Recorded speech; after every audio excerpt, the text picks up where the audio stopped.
కేటాయిస్తారు ఎగ్గొడతారు, కేటాయిస్తారు ఎగ్గొడతారు. మీరు వచ్చి ఇవాళ ఈ రకమైనటువంటి మాటలు లోకేష్ గారు, పవన్ కళ్యాణ్ గారు, సరే పవన్ కళ్యాణ్ గారు ఏం మాట్లాడలేదు అనుకోండి, పవన్ కళ్యాణ్ గారి తరఫున మాట్లాడినటువంటి వ్యక్తి మన బియ్యపు దొంగ, ఆ లంచాల కోరు అయినటువంటి నాదెళ్ల మనోహర్ గారు ఇష్టం వచ్చినట్టుగా మాట్లాడుతాను. నాకు జాలేసింది ఆయన మాత్రం ఏ మాట మాట ఆయన మాట్లాడుతుంటే పక్కన ఉన్నాడు పాపం కొంటారు రామకృష్ణ గారు, కాంగ్రెస్ పార్టీలో ఉన్నాడు, రాజశేఖర్ గారి క్యాబినెట్లో ఉన్నాడు, పాపం బిక్మని చూస్తున్నాడు ఈ ప్రబుద్ధుడి ముందు. ఈయన బస్తాలు బియ్యం ఎక్కేస్తున్నాడు, పాపం ఆయన సిన్సియర్గా ఉండేవాడు. మరి ఇప్పుడు ఎలా ఉన్నాడో తెలియదు. మరి ఈ పక్కన ఇంకొక ఆయన ఉన్నాడు తాడేపల్లిగూడ ఎమ్మెల్యే గారు, ఆయన సిన్సియర్గా వాళ్ళు బిక్మని చూస్తున్నారు, ఈయనే ఉపన్యాసం చదువుతున్నాడు.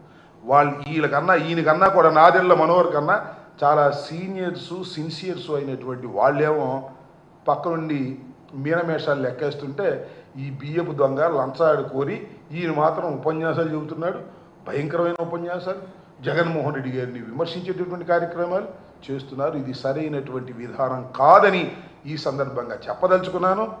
మిస్టర్ మనోహర్ గారు, మిస్టర్ లోకేష్ గారు, మీ దగ్గర దమ్ముంటే, ధైర్యం ఉంటే జగన్మోహన్ రెడ్డి గారు అడిగినటువంటి ప్రశ్నలకు సూటిగా సమాధానం చెప్పి అప్పుడు జగన్మోహన్ రెడ్డి గారిని మీరు విమర్శించండి. సూపర్ 6 అన్నారుగా, ఇదిగో సూపర్ 6 నేను జగన్మోహన్ రెడ్డి గారు చెప్పాను.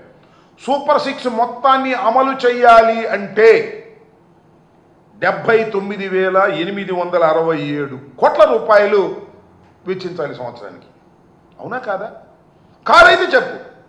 నేను అడుగుతా ఉన్నా, లోకేష్ని అడుగుతా ఉన్నా, లోకేష్ గారి తండ్రిని అడుగుతా ఉన్నా, అదేవిధంగా మనోహర్ గారిని అడుగుతున్నా, మనోహర్ గారి బాసును అడుగుతా ఉన్నా. సూపర్ 6ని అమలు చేయాలంటే 79,867 కోట్ల రూపాయలు అవసరమా కాదా? సమాధానం చెప్పండి. అవసరమైతే బడ్జెట్లో మీరు ఎంత పెట్టారు? 17,179 కోట్లు పెట్టారా? ఎవరిని మోసం చేస్తారండి మీరు? నాకు అర్థం కాలేదు. 17,179 కోట్లు ఖర్చు పెడతారు లేదో మనకు తెలియదు. మీరు మా గురించి మాట్లాడుతున్నారా? మీరు జగన్మోహన్ రెడ్డి గారి గురించి మాట్లాడుతున్నారా? జగన్మోహన్ రెడ్డి గారి గురించి ఏదో పిచ్చి పిచ్చిగా వాగుతూ ఉన్నారు. మీరు దీనికి సమాధానం చెప్పే ధైర్యం తెచ్చుకున్న తర్వాత అప్పుడు జగన్మోహన్ రెడ్డి గారి గురించి మాట్లాడడం తప్ప, జగన్మోహన్ రెడ్డి గారు తిరుగులేని నాయకుడు. ఇవాళ 11 రావచ్చు, 40% ఓట్ షేర్ ఉన్నది. సింగిల్గా వెళ్ళాం, సింగిల్గా పోటీ చేశాం. మీరు 3 పోటీ చేశారు. 3 పోటీ చేసి మాకు 100% స్ట్రైక్ రేటు, మాకు అద్భుతంగా ఉంది, అమోఘంగా ఉందని ఊరికి మీరు సొల్లు వాగుడు వాగుతుంటే ఏం చెప్పాలి నాకు అర్థం కాల. ఇలాంటి దుర్మార్గమైనటువంటి కార్యక్రమాలు ఇవాళ మీరు చేస్తున్నారు. అనే ముందు 10 సార్లు ఆలోచించుకోండి. పవన్ కళ్యాణ్ గారు అయితే జగన్మోహన్ రెడ్డి గారిని జర్మనీ వెళ్ళమని అడగొచ్చు, రాజకీయాలు వదిలిపెట్టి, ఇక్కడ రాజకీయాలు వదిలిపెట్టి. మేము మాత్రం కార్పొరేటర్కి తక్కువ,